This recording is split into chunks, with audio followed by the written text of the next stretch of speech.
لالا جان بله. نام چی است؟ نافیزه. نامی آقا جانت؟ آدرخون. نامی بابت؟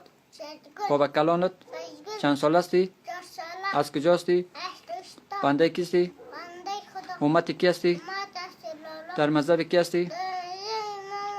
در دین کی هستی؟ دروغ گفتن چی داره؟ گناه داره. نان نخورده چی میگی؟ چکن. کوکا را دیدی چی میگی؟ مثلا. هر کی صدا که چی میگی؟ بله. در غسل چند فرض است؟ 3 در فرد. طهارت چند فرض است؟ 4 نماز دیگر چند رکعت است؟ دیگه 4 فرد. در تیمم چند فرض است؟ 4 فرد. در تیمم چند فرض است؟ 3 فرد. دین اسلام چند است؟ 5. اول، اول کلمه.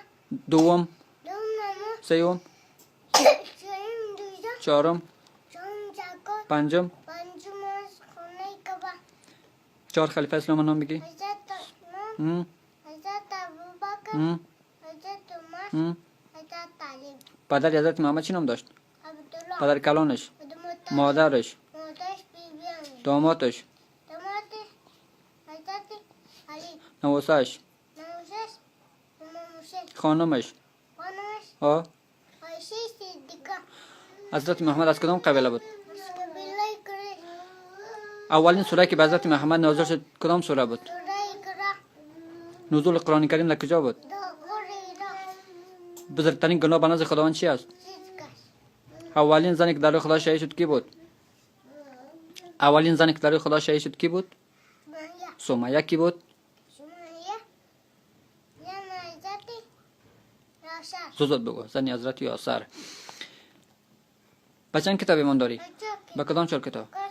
هم، انجیل. هم، زبور. هم. تورات. تورات. قرآن شریف به کی نازل شد؟ قرآن شریف. حضرت محمد. تورات به کی نازل شد؟ تورات حضرت عیسی. انجیل به کی نازل شد؟ انجیل حضرت عیسی. زبور به کی نازل شد؟ زبور حضرت داوود. آفرین. به خدا چی داری؟ ایمان. به پیغمبرش؟ ایمان. به قرآن شریف؟ ایمان. بلند بلند بگو. به روز آخرت؟ ایمان. ایمان یعنی چی؟ یعنی باور کردن. یعنی باور کردن. طلب علم بر زن مرد مسلمان چی است؟ فرض است. آفرین. هر کس کلمه نخونه چی میشه؟ کافی. بخون کلمه تا. لا. لغت. ایلا لغو. لغدو. راس لالا. بخون دعا تا. لقمه. هزینه. اینار نار. بخون شعر تا. هشت مطب رفت. آدم میشود. هم، جمعه. هم. هر کی عالم میشود. آفرین. میخوای در آینده چی شوی؟ ای جمهور. افغانستان چند ولایت داره؟ 34 ولایت. 34 ولایت. داود خان در کدام سال به قدرت رسید؟